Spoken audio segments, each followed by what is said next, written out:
नमस्कार, 10 कदम में आप सभी का स्वागत है। मैं हूं नीलू। तो एक अच्छी खबर के साथ बुलेटिन की शुरुआत। भारत में कोरोना के कहर लगातार जारी है। एक दिन में 50,000 के पार कोरोना के केस आ गए हैं। 24 घंटे में 52,123 कोरोना के मरीज सामने आए हैं, लेकिन पहली बार एक दिन में नए केस का आंकड़ा 50,000 के पार पहुंचा है। 24 घंटे में देश भर में 775 लोगों की मौत। भारत में कोरोना से संक्रमित 5,28,242 सक्रिय मामले इस वक्त सामने हैं।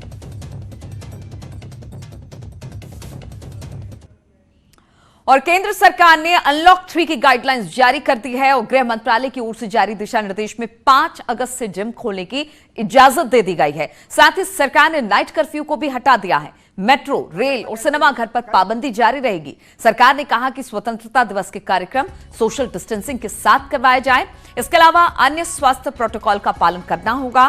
गृह मंत्रालय ने कहा कि राज्यों और केंद्र शासित प्रदेशों के साथ व्यापक चर्चा के बाद यह निर्णय लिया गया है कि स्कूल, कॉलेजेस और कोचिंग संस्थान 31 अगस्त तक बंद रहेंगे। हालांकि वंदे भारत मिशन के तहत सीमित संख्या में अंतर्राष्ट्रीय हवाई यात्रा की इजाजत दी गई है। अंतर्राष्ट्रीय उड़ानों को लेकर सरकार बाद में फैसला लेगी।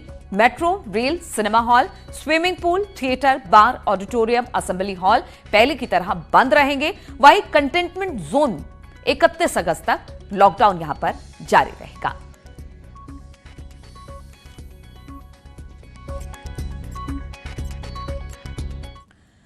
और मथुरा में बच्चे जेल से फरार हो गए। 14 बाल कैदियों में से पुलिस ने 7 को दोबारा पकड़ लिया है। आपको बता दें कि सभी बाल कैदी देर रात को बाल सुधार गृह से खिड़की तोड़कर फरार हो गए थे, जिससे पूरे पुलिस महकमे में हड़कंप मच गया था। बाकी फरार बाल कैदियों की तलाश अब भी जारी है। पुलिस ने कहा है कि दोषियों के खिलाफ कड़ी कार्रवाई की जाएगी।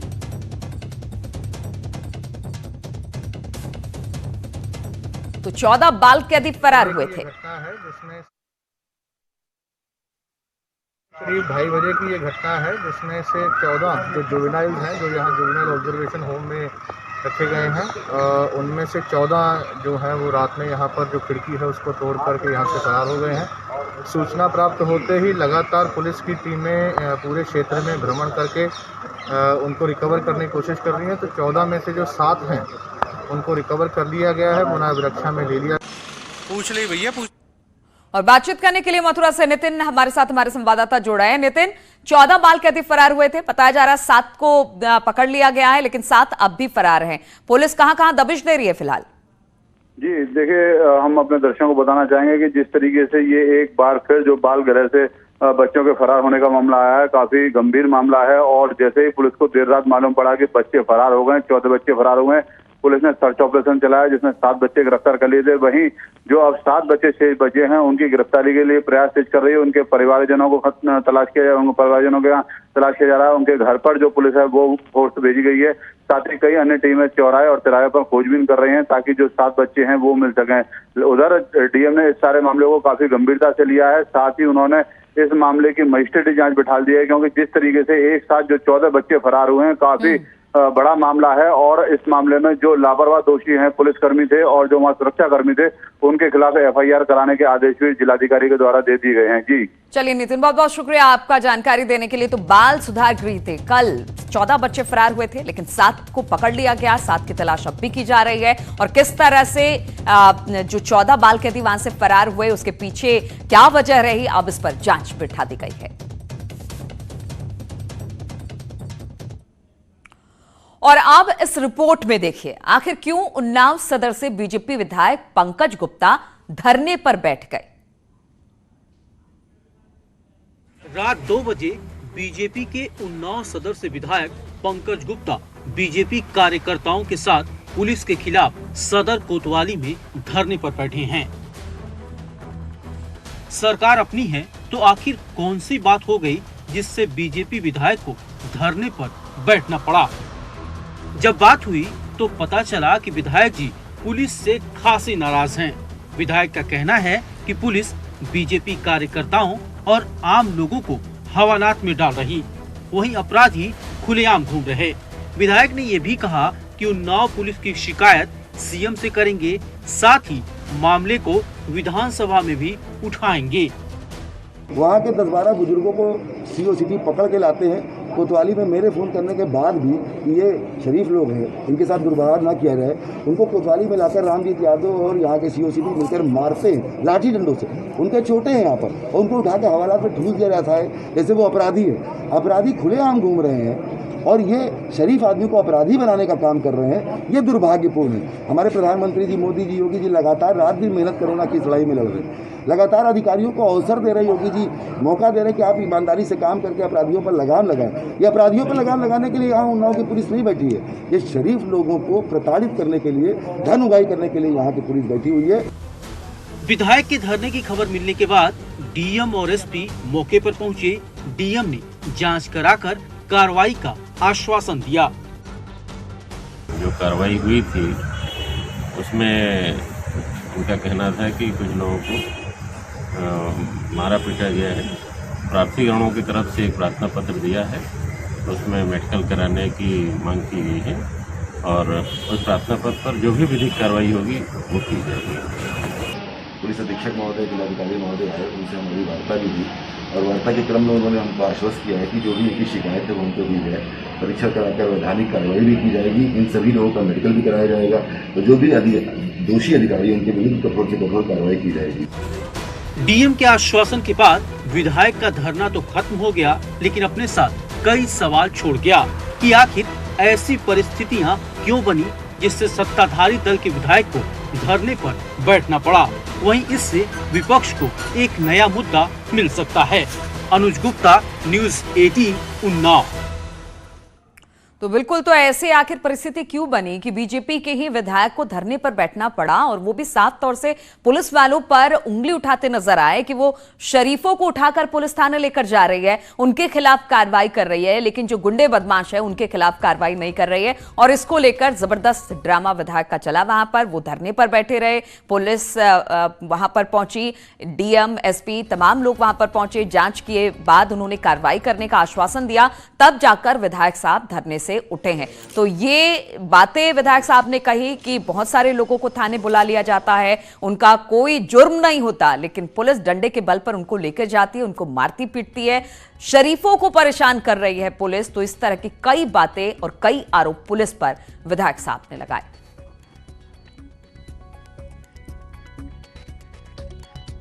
तो विधायक साहब धरने पर बैठे, बहुत सारे उनके सवाल थे और बीजेपी के विधायक है। सबसे बड़ी बात यह है कि सरकार बीजेपी की है, विधायक भी बीजेपी के हैं, फिर भी आरोप पुलिस वालों पर लगा रहे हैं कि पुलिस कार्रवाई नहीं करती है, बदमाशों को छोड़ देती है, लेकिन शरीफ लोगों को उठाकर थाने लेकर जाती है। अनुज गुप्ता उन्नाव से हमारे साथ जुड़ गए हैं। अनुज, विधायक साहब बहुत नाराज दिखाई दिए, धरने पर बैठे और उंगली पूरी पुलिस वालों पर उन्होंने उठाई है कि कार्रवाई के नाम पर बदमाशों को छोड़ा जाता है, शरीफों को पकड़ा जाता है।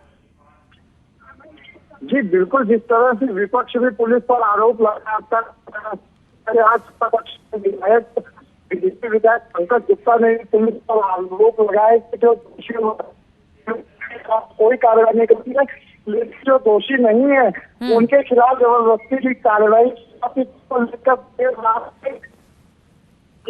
1 बजे धरने पर कोतवाली का धरना चल रहा और वहाँ पर प्रदर्शन करते रहे। पहले SP ने समझाने की कोशिश की, लेकिन विधायक नहीं।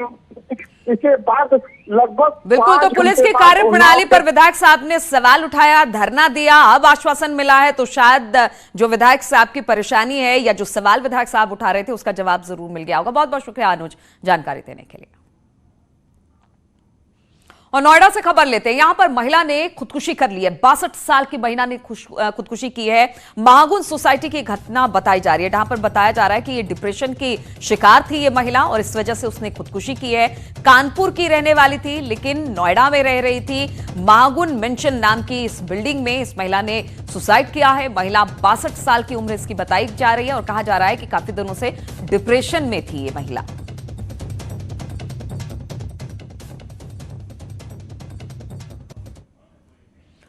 और ग्रेटर नोएडा प्राधिकरण के 3 अफसर सस्पेंड कर दिए गए हैं। CEO नरेंद्र भूषण ने यह कार्रवाई की है। अम्रपाली से बकाया वसूलने में लापरवाही की गई। बिल्डर पर बकाया करीब 3700 करोड़ रुपया तत्कालीन ACEO महिला प्रबंधक की लापरवाही इसमें खुलकर सामने आई है। अब 8 अधिकारी कर्मचारी पर कार्रवाई की बात की गई है। तो आम्रपाली बिल्डर से बकाया वसूलना था, इसमें लापरवाही की और यही वजह रह गई। ग्रेटर नोएडा प्राधिकरण के 3 अफसर सस्पेंड कर दिए गए हैं। CEO नरेंद्र भूषण ने ये कार्रवाई की है।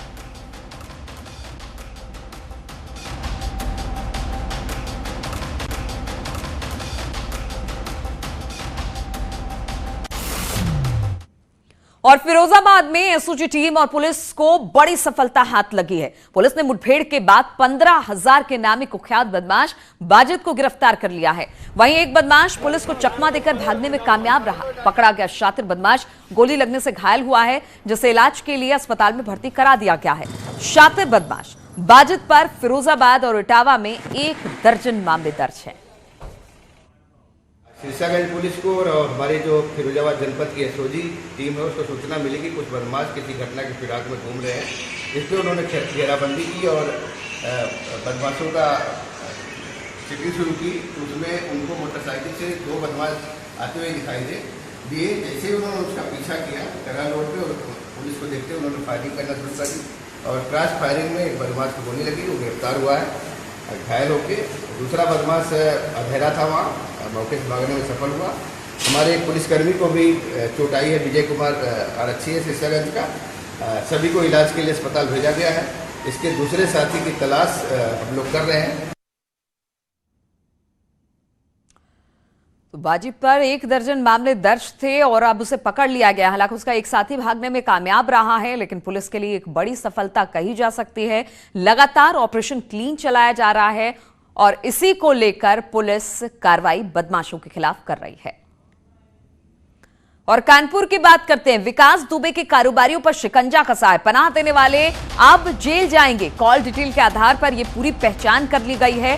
11 लोगों से बातचीत का पता चला है और इसी को लेकर अब ये लिस्ट तैयार की गई है और कार्रवाई की बात की जा रही है। तो एक और खुलासा विक्रूकांड को लेकर, विकास दुबे के कारोबारियों पर शिकंजा पनाह देने वाले जाएंगे जेल। कॉल डिटेल के आधार पर यह पूरी पहचान हुई है। 11 लोगों से बातचीत का इसमें पता चला है और इसको लेकर अब सूची तैयार कर ली गई है।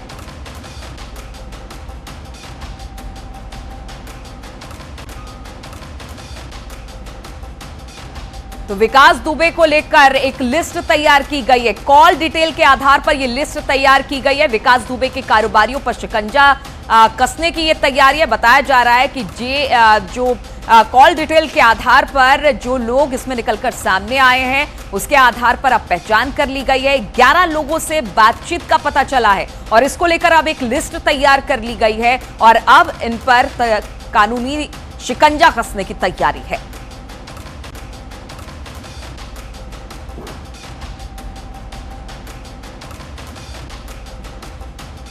बातचीत करने के लिए श्याम तिवारी इस वक्त हमारे साथ जुड़ गए हैं। श्याम, एक एक कर पुलिस, ईडी, इनकम टैक्स लगातार काम कर रही है विक्रूकांड को लेकर और अब यह खबर मिल रही है कि विकास दुबे के कारोबारियों पर भी अब शिकंजा कसा जाएगा। जी बिल्कुल, विकास दुबे पर लगातार शिकंजा, उसके साथी जो हैं जो उसके सहयोगी रहे उनके ऊपर शिकंजा कसने की कार्रवाई लगातार की जा रही है। चाहे ईडी हो, चाहे इनकम टैक्स हो, चाहे पुलिस विभाग हो, इसके अलावा राष्ट्रीय विभाग हो या बिजली विभाग हो, जो वो लोग थे जो विकास दुबे के साथ जुड़े हुए थे लगातार विकास की गुंडई का, विकास की दबंगई का, तो सारे वो लोग पुलिस की रडार पर है, वो ईडी की रडार पर है, वो इनकम टैक्स की रडार पर है, उनके ऊपर लगातार शिकंजा कसा जा रहा है। आपको बता दें कि विकास के तमाम वो साथी जो विकास की आड़ में ठेकेदारी किया करते थे तमाम विभागों में और कच्चे पक्के काम करके पैसा बनाते थे और विकास को अपना हिस्सा देते थे, उन लोगों के ठेकेदारी के लाइसेंस किया जा रहा है। इसके अलावा तमाम वो लोग जो विकास के संपर्क में थे। बिल्कुल, तो पहले हम आपको बताते हैं कि ठेकेदारों पर शिकंजा कसने की तैयारी थी। अब वो कारोबारी जो विकास से किसी ना किसी तरह से संपर्क में थे, उसका फायदा लेते थे, अब उन पर भी शिकंजा कसने की तैयारी। और गैंगस्टर विकास दुबे के साथी शशिकांत दुबे की पत्नी और मां का एक और वीडियो वायरल हो रहा है जिसमें वो चौबेपुर पुलिस की मिलीभगत की सच्चाई बयां कर रही है। कैसे विकास दुबे के यहां से ये पुलिस वाले गाड़ी भर भर कर अनाज लिया जाया करते थे। शशिकांत की मां ने खुद इस बात का खुलासा किया है। आपको ऑडियो और वीडियो दोनों सुनवाएंगे, लेकिन हम आपको बता दें कि किस तरह से ये बात खुलकर सामने आ रही है कि पुलिस और जो विकास दुबे था उसकी मिलीभगत थी। जो वायरल हुआ है अमर दुबे की शादी का, जिसमें ये जो चौबेपुर का यशोदा विनय तिवारी और के शर्मा वगैरह सब आए थे शादी में। हाँ आए थे सब, और खूब मतलब नाचे हैं, फोटो सब आए भैया, वो आते थे, सब आते थे। इन्हीं लोगों ने तो मरवा दिया, पूरे गांव का सत्यानाश कर दिया और चौबेपुर पुलिस का मेन रोल रहा है। अपने स्टाफ को मरवा डाला, अपनी पुलिस भाई अपने भाईचारों को मरवा दिया उसने। सबसे बड़ा कातिल वही है देखा जाए तो। विनय तिवारी आता था यहाँ? अरे भैया जब बता रहे हैं गाड़ियाँ खड़ी रहती थी और भर भर के यहाँ से गेहूँ आलू और तरबूज खरबूजा आदि सब भर भर के लेके गए हैं। लेकिन हम क्या जाने कौन है कौन नहीं। पुलिस की गाड़ी आती थी तो मालूम पड़ जाता था। काली जीप, अक्सर काली जीप आती थी और सब भर भर के सामान यहाँ से लेके जाते थे। कोरोना कब से चालू हुआ था? 22 मार्च से लेके बराबर खाना पीना यहाँ जाता रहा। और अब बात अयोध्या और राम मंदिर की कर लेते हैं। तो राम मंदिर के लिए खास पंडाल है। राम जन्मभूमि के पूजन के लिए अब खास पंडाल बनेगा। भूमि पूजन के लिए 2 वाटर प्रूफ पंडाल बनाए जाएंगे। प्रधानमंत्री और मुख्यमंत्री के लिए मंच वहां पर तैयार किया जाएगा। मंच पर प्रधानमंत्री, सीएम, संघ प्रमुख और ट्रस्ट के सदस्य विराजमान होंगे। सोशल डिस्टेंसिंग का पालन करते हुए इसमें कुर्सियां लगाई जाएंगी। तो अब खबर ये आ रही है कि जिस दिन भूमि पूजन का कार्यक्रम होगा उस दिन 2 वाटर प्रूफ पंडाल बनाए जाएंगे, जिसमें प्रधानमंत्री, मुख्यमंत्री के लिए मंच भी बनेगा।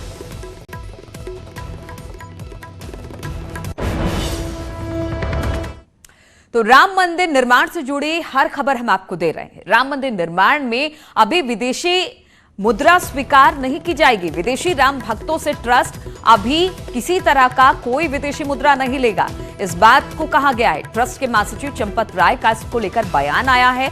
भारत में रहने वाले ही राम भक्त के मंदिर को लेकर दान कर सकते हैं। विदेशी मुद्रा लेने के लिए रजिस्ट्रेशन आवश्यक होगा। ट्रस्ट अभी किसी तरह का कोई रजिस्ट्रेशन नहीं कराएगा। बातचीत करने के लिए केवी शुक्ला इस वक्त हमारे साथ जुड़ गए हैं। केवी, चंपत राय का बयान इस तरह से आया है कि अब तक ये कहा गया था कि राम मंदिर के निर्माण में लोग अपना सहयोग करें अपने सामर्थ्य के अनुसार, लेकिन अब खबर ये आ रही है कि जो विदेशी मुद्रा है उसको नहीं लिया जाएगा। क्या कहा है चंपत राय ने इसको लेकर? देखिए, इस बारे में चंपत राय ने कहा कि अभी हम जो भारत में राम भक्त रह रहे हैं हम उन्हीं का भी केवल सहयोग लेंगे, विदेशी मुद्रा अभी हम स्वीकार नहीं करेंगे, क्योंकि विदेशी मुद्रा लेने के लिए एक व्यवस्था होती है, उसका रजिस्ट्रेशन होता है, वो अभी नहीं कराया गया है और अभी वो कराएंगे भी नहीं। जब रजिस्ट्रेशन कराएंगे तब वो विदेशी मुद्रा लेंगे। इसलिए अब जो विदेशों में राम भक्त रह रहे हैं वो अभी राम मंदिर निर्माण के लिए दान नहीं कर सकते। केवल जो भारत में राम भक्त रह रहे हैं, जो भी राम मंदिर में जो सहयोग करना चाहते हैं, वही केवल दान दे सकते हैं। तो विदेशी मुद्रा अभी जो है राम मंदिर के निर्माण में उपयोग नहीं की जाएगी। संपदा ने साफ मना कर दिया है कि ठीक है, तो अभी जो विदेशी मुद्रा है उसे लिया नहीं जाएगा, लेकिन इसमें निराश होने की जरूरत नहीं है। शायद ये एक प्रोसेस है और यही वजह है कि इसी प्रोसेस को ध्यान में रखते हुए बाद में इसे जरूर लिया जाएगा, लेकिन अभी फिलहाल विदेशी मुद्रा को स्वीकार नहीं किया जाएगा। बहुत बहुत शुक्रिया आपका केवी जानकारी देने के लिए। और उत्तर प्रदेश विशेष सुरक्षा बल के गठन को मंजूरी मिल गई है। योगी कैबिनेट ने बिल के ड्राफ्ट को मंजूरी दे दी है। कैबिनेट बाई सर्कुलेशन के जरिए यह फैसला लिया गया, जिसमें आगामी विधानसभा सत्र में इसे पेश किया जाएगा। इस बिल को महत्वपूर्ण प्रतिष्ठानों की सुरक्षा की इसको जिम्मेदारी दी जाएगी। धार्मिक स्थल की सुरक्षा में भी ये जवान अब तैनात होंगे।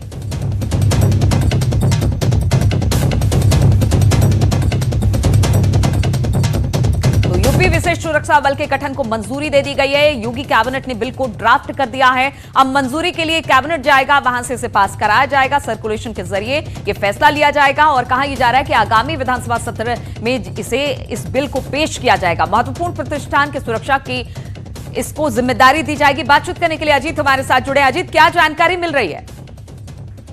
देखिए, बिल्कुल।